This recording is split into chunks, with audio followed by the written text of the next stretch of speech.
Slater Crusaders, welcome to the show. Coming up later, we're going to talk with Richard Brookhiser, one of our finest historians, talk about America's founding, actually before our founding, like 1600s founding. And we're going to wrap up the show with a fantastic story of redemption and forgiveness. I will always share stories of redemption and forgiveness. We've got a good one for you coming up. But I want to start off here with a quick note about Iran. We've got more protests coming up. Iran, it's a beautiful thing to see. I'm inspired by their courage. It's fantastic. I want to quote here Yashar Ali. He writes for the Huffington Post. He said, I woke up this morning with dozens of messages from family and friends in Iran. Right now, Iran's a tinderbox. And as some of you know, there's protests mostly around the anger that Iranians feel towards the government after they admitted that the IRGC shot down the Ukraine Airlines aircraft. He goes on, he says, Iranians who are protesting and all the family friends I spoke to who live in different parts of Iran are furious that they were lied to for 3 days about the cause of the plane crash. We'll get to that in a minute here. The Iranian government lied left and right about where the plane was headed and what brought down the plane. The Iranian government completely mishandled the plane crash, destroying evidence in the process. And Iranians are in the streets calling for the death to the supreme leader, something that could get them executed. Iranians are in the street calling for prosecution, saying Soleimani is a murderer, telling leadership of the Iranian government to resign and saying that Trump isn't the problem, the Iranian government is. To say that these protesters are brave is an understatement. And you know why. We've told the story before about how just a couple weeks ago, the Iranian government killed 1,500 Iranian protesters against the regime. Amazing. They're chanting death to the supreme leader. There's a Babylon Bee, they're like the Onion, right? They're hilarious. Babylon Bee headline that a CNN reporter had to go to Iran and tell the protesters, you should be shouting death to America. You're getting it wrong. You're saying death to the supreme leader. I think what you mean is death to America, because that's all we've heard for the longest time, but that's not the truth. That's not how the people feel. We had a guest yesterday who was born in Iran, and she talked about how young Iran is. So it turns out 60% of the country is under the age of 30. 60% of Iran is under the age of 30. Now, what's interesting about that is there was this big baby boom in Iran starting around 1980. The Islamic government, after overthrowing the Shah in 79, made national growth a major tenet of their regime. And they came up with these incentives to have more kids, right? Everything was rationed out. So each child you have, you get more stuff, you get more ration points for TVs or food and cars, stuff like that, because it was all distributed on a per capita basis. So that was 1980. In 1989, they had the war with Iraq, and there was this belief that all the economic problems in Iran were caused by too many kids. So they stopped all the incentives. The government handed out free contraceptives to everyone. They stopped all maternity leave policies. They wanted to disincentivize having kids. And then in 2006, the Iranian government tried to bring the birth rate back up again. There's a quote from the president at the time, Ahmadinejad, saying that 2 kids isn't enough. You need to have more. Right? Here's what's interesting about this. The reason the Islamic leaders started incentivizing having kids back in 1980 was they thought that more people would mean more soldiers to protect the regime. But it turns out having all these kids did create a massive baby boom, but it created a massive baby boom of young people who hate the regime. Right? You have these young people chanting death to, not America, but death to the supreme leader. That's not what the supreme leader had in mind when they came up with this policy a couple decades ago. The baby boom was intended to strengthen the regime. And instead, it's going to be the downfall of it. And the downfall has to come from within. Has to come from within. This is a clip of the guest that we talked to yesterday. I took no joy in her tripping up over this first word here after I embarrassingly could not pronounce her first name properly. But here she is yesterday talking about what the steps they're taking to prevent a power vacuum from existing in Iran once the internal collapse is complete. Here she is. It's analogous, I don't know if I'm saying that word, That's right. to the U.S. Constitution. The first and most important article of this Constitution is freedom of religion, which is the most important pillar of a democratic society, of a republic. Iran has 33 provinces, and Each province would have its own, just like we have a federal government here. Each state has its own sovereignty. It's very similar to the U.S. Constitution. The first thing she said is freedom of religion. Actually, something we're going to talk about with our guest coming up in a few minutes here about America's founding. Now, it's amazing what's going on in Iran right now. And what's our media doing? Absolute silence. So they're pivoting to impeachment. They spent a week on the outpouring of love to Soleimani, and not a second of, oh, wait a second. There's also this. There's also all these other people in Iran who hate the supreme leader and want the government to collapse and want to replace it with an American-inspired constitution. That's interesting. Maybe we should report a little bit of that. Nope, none of that. Instead, they have to pivot to our great Satan, Donald Trump. If you ever need a go-to example of you see whatever you want to see, then this is it. This is the perfect example with last week of Iran.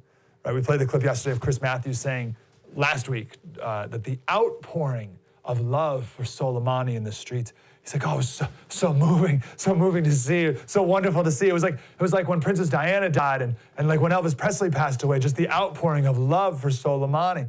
You kidding me? And not a single Democrat running for president has issued a statement on the current Iran protesters. Because they don't want to see it. They don't want to see it.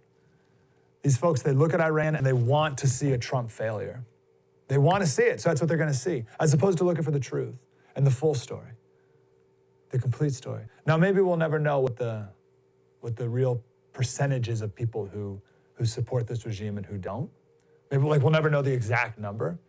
But what's important to know is that there is a massive pro-America and pro-West, pro-freedom, and anti-regime movement in Iran right now. And that is a beautiful thing.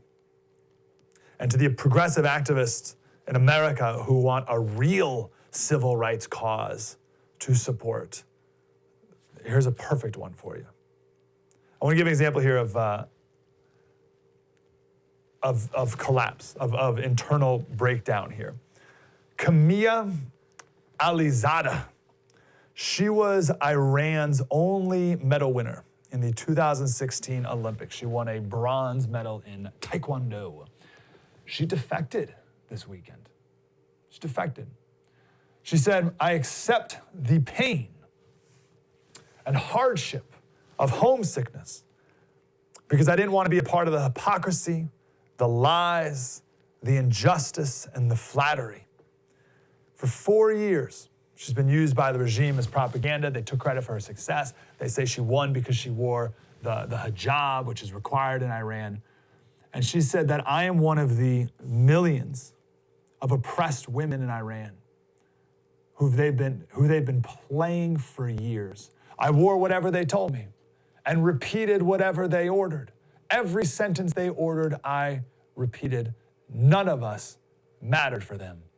We are just tools. Oh, check this out. 2 Iranian journalists, I believe they're both anchors, news anchors, at the state-owned TV channels. 2 of them have quit.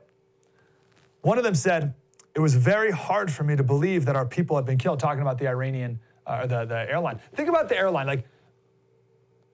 like the government straight up lied, and Iranians were killed. And the government's like, we don't know what happened, or someone else shot it down, but they straight lied for 3 days, and then they finally came out, and in a not face-saving move, said it was a mistake. You can imagine the outrage. Imagine if our government did something like that. They shot down an airplane, and for 3 days, they're like, oh, geez, we don't know what happened. And they're like, okay, yeah, we did it. There'd be outrage at that, too. Not even just the shooting it down, but the lying about it for 3 days. So here she says, it's very hard for me to believe that our people had been killed. Forgive me that I got to know this late, and forgive me for the 13 years I told you lies. And she quit, she left. Another anchor said, thank you for your support in all the years of my career. I announced that after 21 years working in radio TV, I cannot continue to work in the media. I cannot. Now it's not I cannot because of the stress of the job. It's I cannot continue to lie for this evil regime. That's what that is. That's That's amazing. It's all falling apart. It's all falling apart. We're seeing real courage from Iranians right now. First, I hope it gives some perspective to the students and people of America for whining over nonsense all the time. Because there are people in the world risking their lives to protest over real life or death issues and who are living in real oppression. We are not here in America. But more importantly, big picture, let's pray for a free Iran. What a beautiful turning point in the Middle East this could be. It's a true story. Mike Slater, spread the word.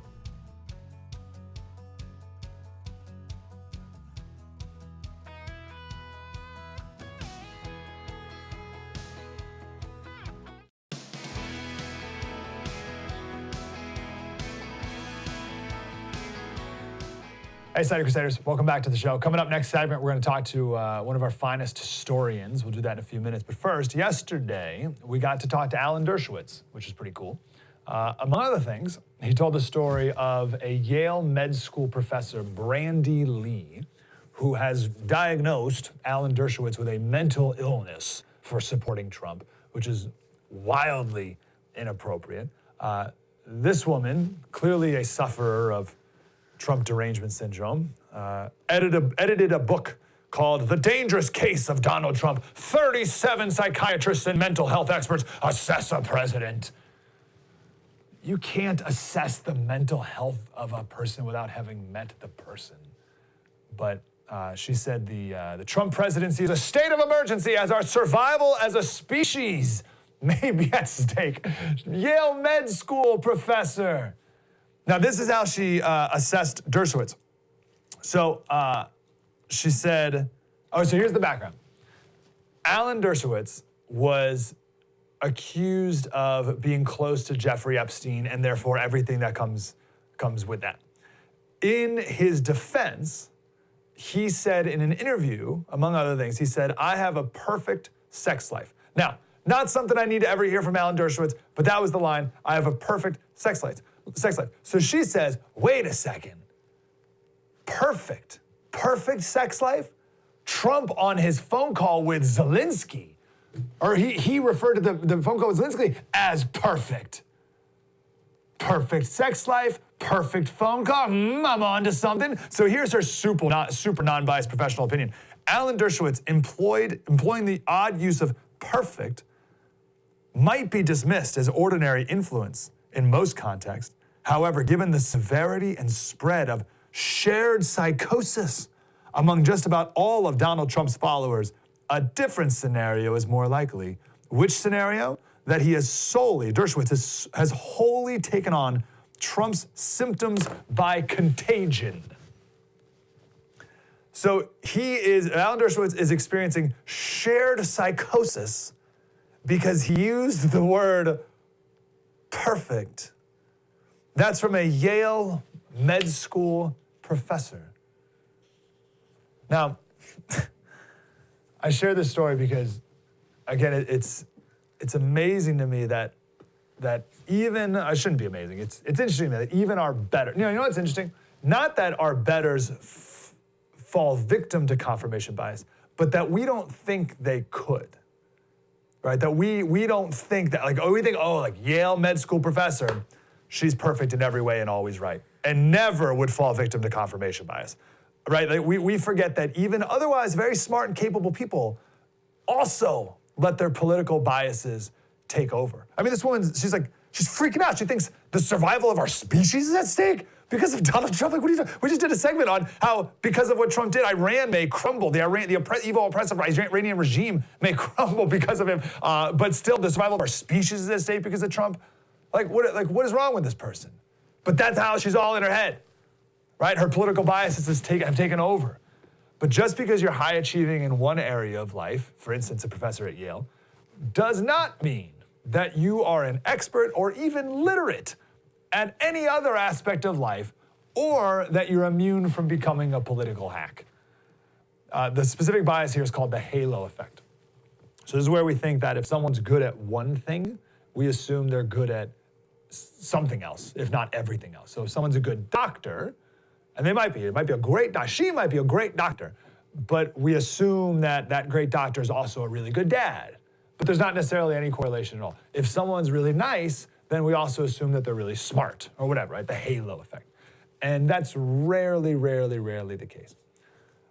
I want to back it up with a seemingly different topic, but it's very related to this. I think the best example today of a progressive ideology clouding the judgment and common sense of people is the whole transgender movement, sex change thing going on. Read a story the other day of Richard Hoskins. He starts off his story lying in a hospital bed, and he was waiting for surgery in Bangkok. And the nurse came in, this is like last second, the nurse came in and was gonna wheel him away for his sex change surgery.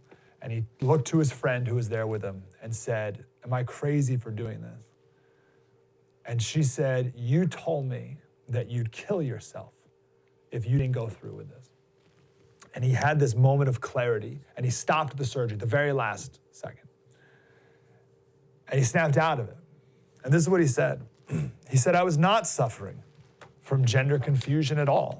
He said, "I had no need to transition. My reasons for wanting a new identity I would eventually learn were complex and nothing to do with being male or female. Today I'm still a man and it's a huge relief.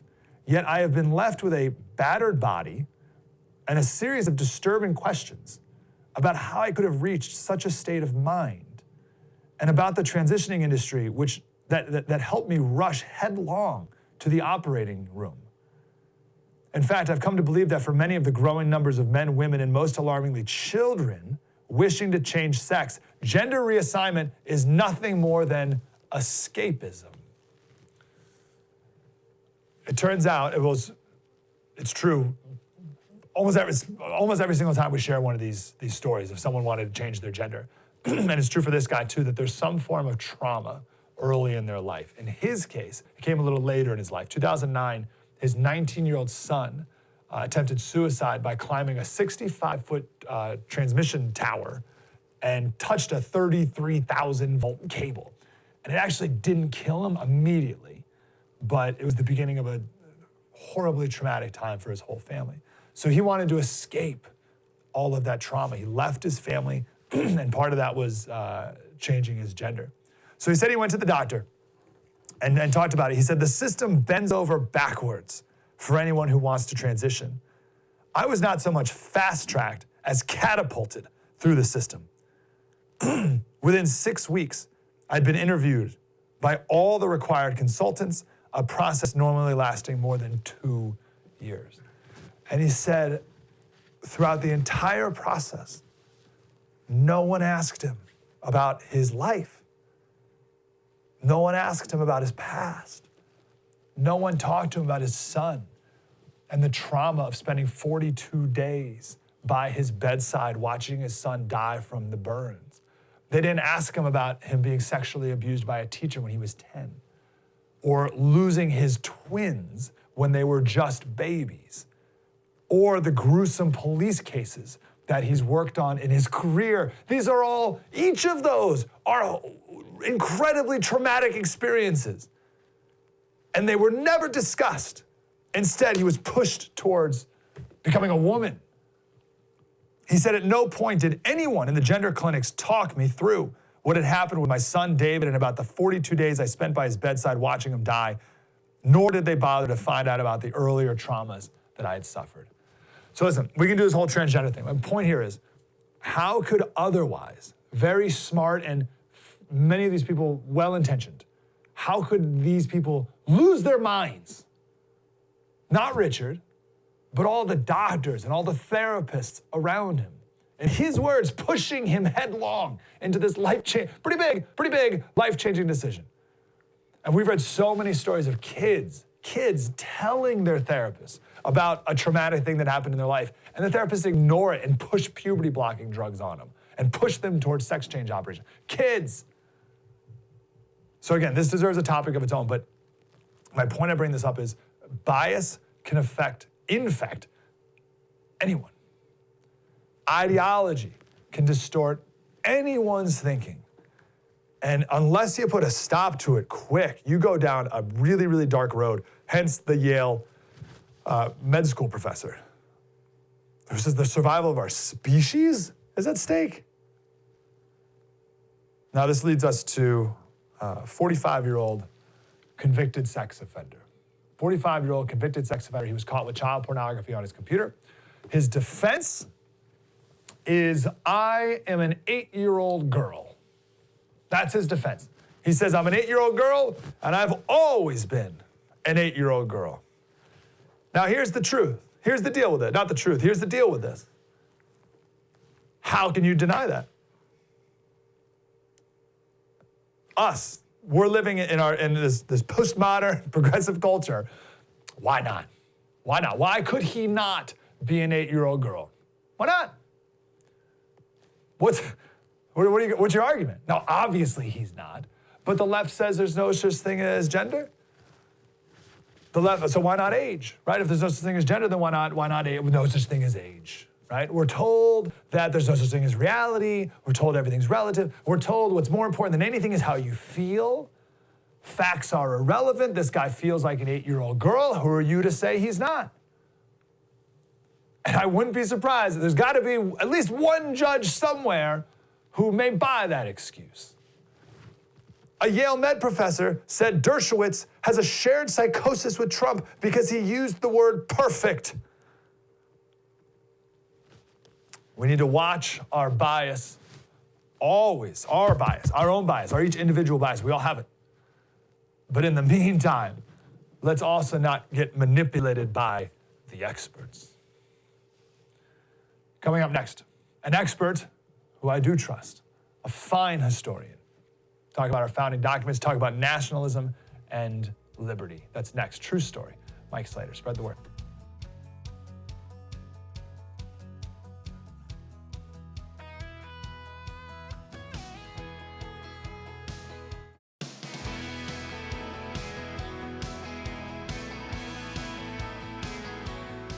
Slater Crusaders, welcome back. What an honor. Going to talk to one of our finest historians, written books on George Washington, Lincoln, James Madison, John Marshall. His newest book is called Give Me Liberty, A History of America's Exceptional Idea. It's Richard Brookhiser. Mr. Brookhiser, how are you, sir? I'm good. Thanks for having me. My pleasure. And of course, writes at the National Review as well. So I want to start here. I've been on a kick lately about culture and the importance of it here in America and around the world. And I recently read Why Nations Fail, and it was so interesting. The beginning was about why Mexico and America are different. And the point is that we were set on different trajectories from the very beginning, from the very first people who arrived here in the more modern era. And I'm curious your take on the trajectory that we were set on by the first peoples to come to America and how that led to where we are today. So can you talk a little bit about those first people to come to America? What inspired them? What was their vision? And where do we see that still affecting us now? Well, my book, as the title suggests, it covers the history of liberty in America. And it goes back before 1776. It starts in the colonial period. It starts 400 years ago. This is something we've been thinking of for 4 centuries, working for, defining, arguing about, fighting for in many cases. And the first instance, I've got 13 episodes, each one producing a document that we ought to be familiar with. And the first one is Jamestown, 1619. It's the minutes of the first meeting of the General Assembly there, which was the first parliament or legislature or proto-legislature in British North America. The Jamestown colony had been going for 12 years already, started in 1607. It had a lot of ups and downs, mostly downs, a lot of starvation, bad harvests, erratic relations with the neighboring Indian nations, sometimes friendly, sometimes very hostile. But in 1619, there was a new governor sent from the investment company that owned the colony back in London, and he had a mandate for a new way to run the colony in Virginia. And it involved a General Assembly once a year, or oftener if he chose to summon it, which would be a meeting of him, his advisors, and burgesses, men, elected from each of the settlements of which the colony consisted. And when they all got together, each of them had one vote. They were elected by a one-man, one-vote system. Every free man could vote wherever he lived for a burgess. And then when they all met, it was one man, one vote. The governor did have a veto, so his vote counted more. But for the initial decisions of what laws should regulate the colony, whether or not they approved the directions that were sent to them from London, it was self-rule. And so this has been going on for 400 years. We had other important steps towards liberty in the colonial period. The second episode I look at is 1657. We're still in the 17th century. And this is in New Amsterdam, which was then a Dutch colony. It was not part of the British wave of settlement. It was being run at that time by a man named Peter Stuyvesant. He would turn out to be the last Dutch governor of the colony. He was a very efficient, very effective man, but he had some flaws, and among them were religious bigotry. He was the son of a Dutch Calvinist minister, and as far as he was concerned, that was the only right way to worship. And he tried to lean on Lutherans and Jews who were in New Amsterdam. He would get yanked on his chain by his bosses back in Holland, who included Lutherans and Jews, so they told him to cut that out. But then when he started oppressing Quakers, there was no one in Holland to speak up for Quakers because they were a very new religion, very countercultural. They wouldn't doff their hats in the presence of their superiors. They let women preach equally with men. This was very wild stuff. And Stuyvesant simply decided no Quakers may come to New Amsterdam. If any ship comes in carrying them, it'll be fined. If anyone harbors them in his house, he'll be penalized. And then he gets a letter from 30 men in a little village called Flushing. It's still part of Queens today. It's a neighborhood in Queens. Then it was a little village. And they wrote their governor general, and they said, we cannot obey this regulation because we would do unto all men as we would have all men do unto us. And this is the law of the Savior and the prophets. So they were making an argument for religious liberty based on their own religious beliefs. It's interesting. We sometimes think of religious liberty in this country as coming from John Locke and other philosophers of the Enlightenment, and they certainly had an important influence. But one of the first, most dramatic statements of it in New Amsterdam, Dutch colony, comes from men citing the Bible in support of religious liberty. And there were a lot of problems. Stuyvesant cracked down on these guys. He put some of them in jail. He made them back off. But the Quakers kept coming. People kept sticking up for them. And this established the character of the town that was to become, and still is, the largest city in America, with a great influence on how other people think and behave. I love stories like that. I love getting to the root of it. So let's go back to Jamestown. Why did it go that way? Because it very easily could have been, you said the guy from the whatever the company was sending over the mandate to set up a House of Burgess or whatever. The mandate could have been, you're the dictator, or crack down and be harsher or whatever. Why was it, hey, let's do this more freedom, open thing? Well, and the mandate had been different. Between 1607 and 1619, there had been one period of martial law. That was after a time called the starving time, when people were so desperate. They were eating vermin. They were even alleged to have eaten corpses. I mean, it was just terrible, and they were ready to give up and sail away. And then some resupply ships came. And then for a period, the way the colony was run was martial law. People worked in work gangs. If they disobeyed, they were beaten to death. I mean, and this was obviously very severe. And they abandoned that because they knew if word of this gets out in England, no one's going to come. You know, who in the world is going to cross the ocean to live under a regime like that? So there was this period of a dozen years of trial and error, and then the new mandate comes. And it's also, they're thinking of running Jamestown a little bit as England is run, because England already has a parliament, which plays a significant role in the government of the kingdom. So Jamestown, in kind of an imitation of English models, would have this General Assembly, and they even made some more precise imitations of Parliament. When someone was proposing a law, it was read 3 times, which is the custom in Parliament, and it's an obvious way, so everybody knows what you're talking about. There's not going to be sleight of hand. Nothing is going to be slipped in quickly. But so that was a custom from Parliament back in London that was picked up in Jamestown across the ocean. So that was the origin of this experiment, and then it grew over time, because at first the laws that were passed in Jamestown were subject not only to the veto of the governor on the spot, but the investment company that was running the colony back in London could also change them when they learned of them. If they didn't like them, they could change them.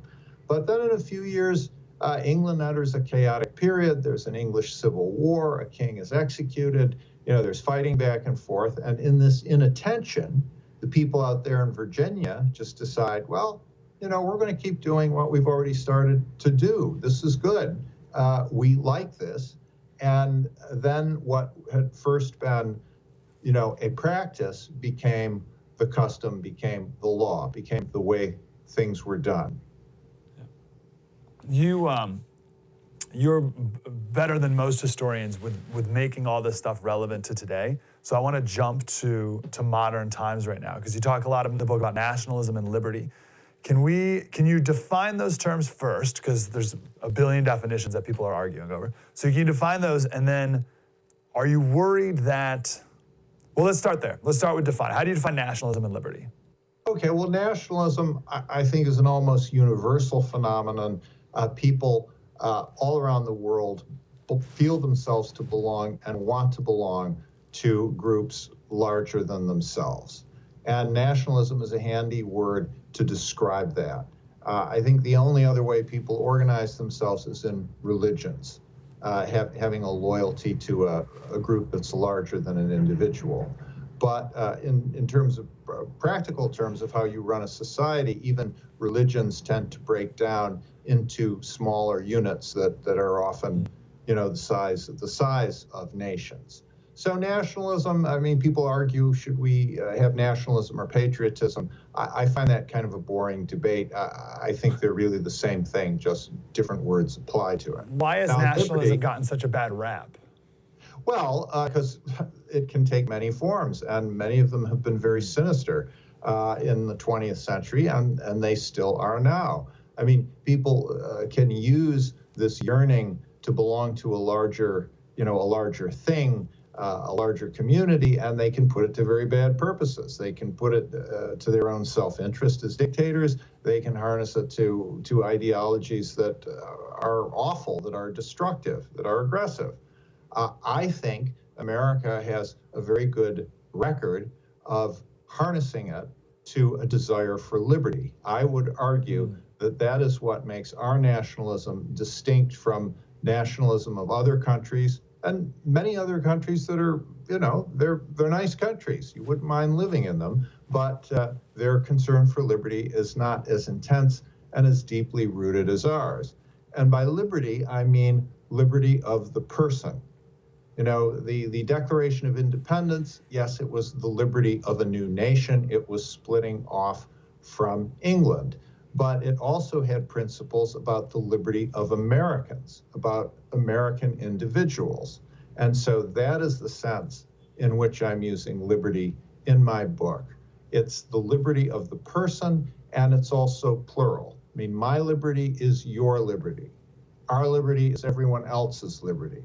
You can't enjoy liberty if you're the only person in the society who has it and everybody else is a slave or a serf.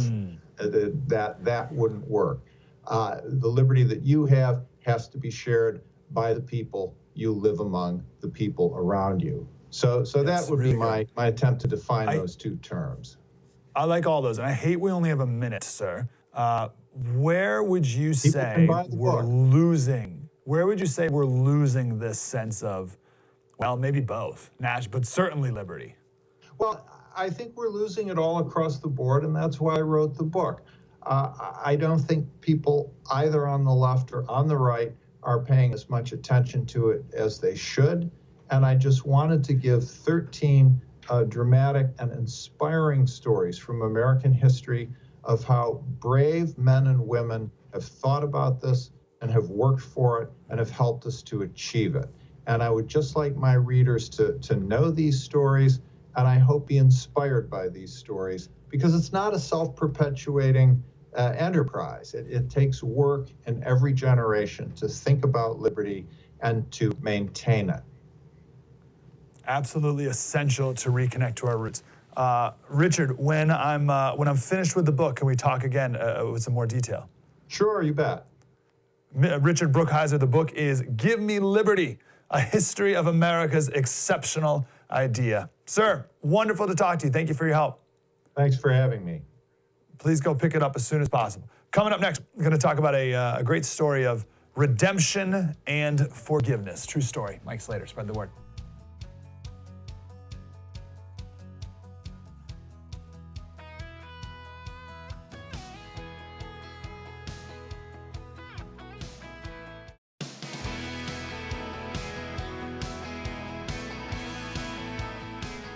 Slater Crusaders, thanks for joining us today. Really appreciate it. I want to end with this story. I will always share stories of redemption, always, and I will always share stories of forgiveness. And you'll know why after this story here. This is the story of Tony Hicks. 1995, 25 years ago, Tony Hicks was in a gang. His nickname was Bone. Now I want you to imagine Tony Hicks. Imagine him in your brain. What are you picturing him he looks like? His nickname's Bone. Okay, so imagine what Tony Hicks looks like. And go ahead and I want in great detail, imagine him in your brain. What's he look like? How tall, muscles, tattoos, hair, everything. Picture Bone. Okay. So of all the ways that we pictured him, did you picture him as a 14-year-old boy?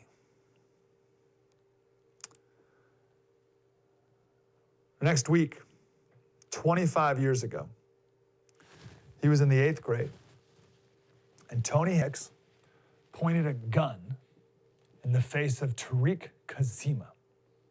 Tariq Kamisa. He was a pizza delivery guy. This happened here in San Diego, a nice part of San Diego. Bone, the 14-year-old, demanded the pizza. Tariq shrugged it off, said no, threw the pizza in the back of the car, got and shut the door, and a voice from somewhere, one of the gang members, said, "Bust him, Bone." And he pulled the trigger. Tariq was a 20-year-old college student, died on the spot, slumped over the steering wheel and the front seat of his car.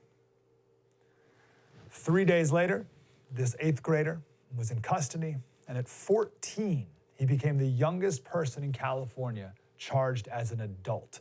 So this happened on January 21st, 1995. Just 21 days before the murder, January 1st, the state law in California changed to allow a 14-year-old to be tried as an adult, just 21 days prior. So if he did this 22 days before when he did, he wouldn't have been tried as an adult. But now he was able to be tried as an adult. And he was. Little background on Tony. Both of his parents were in a gang. His mom had him when she was 15. Single mom, South Central LA, gang warfare, killed 3 of his cousins growing up. At 9 years old, he moved to San Diego to live with his grandfather, a Vietnam vet. So he knows what it's like to live on both sides of the street. He lived on the streets and he lived a reformed life. And he tried to help his grandson, but he was just too far gone. Joined a gang at 13, arrested for murder at 14, prison at 15. Let me stop the story here for a second. So where are you? Where are you on this right now? Where do you stand on this? What's your initial reaction? right? So you got a 14-year-old shoots a pizza delivery guy in the face, cold blood, right in front of him. Your first thought is Tony, is Bone, a heartless, cruel murderer who deserves to spend the rest of his life in prison? Or are you on the side that he's a 14-year-old kid? 14-year-old kid, broken family, peer pressure, and we shouldn't judge him and the rest of his life for this. He was sentenced to life in prison. But today, he's free. All right, so I tell you now that he's free. Are you scared? Are you scared that he's living amongst us now? Right? Is this one of those stories that we share a lot of where progressives and Democrats, they want to let prisoners out of jail under some prison reform guise, and then these people go on to commit other crimes? I don't think so. I don't think that's this story. Enter Tariq's father. From the jump, Tariq saw two victims in this story. He saw his son, obviously, as the victim, but he also saw Tony as a victim. He started the Tariq Foundation, nonprofit to stop youth violence, and he founded it with Tony's grandfather. Tariq's dad said that when he went to go meet Tony for the first time, when he went to meet Tony later in life, he said, he's a different human being than he was back when he took the life of my own son. And now he said he's proud of Tony. Think of that. He's talking about the guy who killed his son. I'm proud of him? Could you ever imagine doing that? Could you ever imagine saying that about someone who killed your kid? I'm proud of him. I'm so proud of him. The first time he visited him in prison, Azim, that's his name, Azim, Tariq's dad. Azim said, he looked into my eyes, I looked into his, and I was looking into his eyes, trying to find a murderer, but I couldn't. Tariq's sister took her longer to forgive. She didn't meet Tony for the first time until 2015, so it was 20 years after her brother was killed. She says she loves Tony like a brother. Like a brother? The brother that he killed? She says their connection was immediate. She says, yes, I'll always love Tariq, but I can simultaneously also love Tony. Unbelievable forgiveness.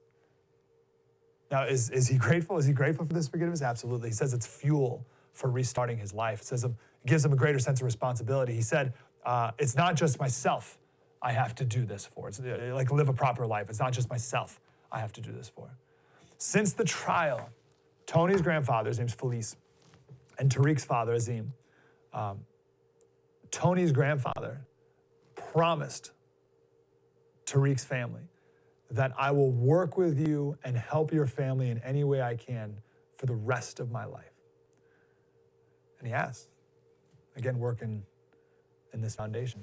So Tony's free now. Free. The judge, again, he was serving a life term, but the judge who ordered that life sentence was a part of encouraging his release. And today he works at a grocery store. He's 39 years old, and he lives with his grandfather, who never gave up on him. Amazing story of forgiveness. These are stories I will always share because I think forgiveness is one of the most unnatural things in the world. I think it is completely unnatural. Someone wrongs you, it is not natural to forgive them. And the greater the injustice, the harder it is. And then therefore, the more supernatural the forgiveness has to be. For years on my radio show, and we're going to keep doing it here, we've talked to family members of people who have killed their kids. and they choose to forgive the murderer. And every time, I'm amazed every time. But there's just a peace and grace about these people that transcends everything. It's supernatural. And it's to forgive someone for any wrong is difficult, let alone killing your child. But that's the thing, you choose to forgive. That's been the theme of everyone we've ever talked to. You choose to forgive. And here's the thing, you don't wait and then maybe one day you'll be ready. You decide. The shooting in Charleston, was it Charleston? The church shooting? The guy went in and killed how many people at the church? And the family members of all the victims went to the trial, the sentencing, and stood right there and said, we forgive you, we love you, we forgive you. Still crying and distraught, their family member was just killed, but they all recognized that they had to make a choice to forgive. We all need to forgive someone for something. We all do. We're all living with some part of our life that we haven't forgiven a person for. And if these people can do it, if Tariq's family can do it, I don't know your situation. I'm sure it was very bad. But if this family can do it, if I may be so bold, so can you. Slater Crusaders, super grateful you were here today. We'll do it again tomorrow. True story. Mike Slater. Spread the word.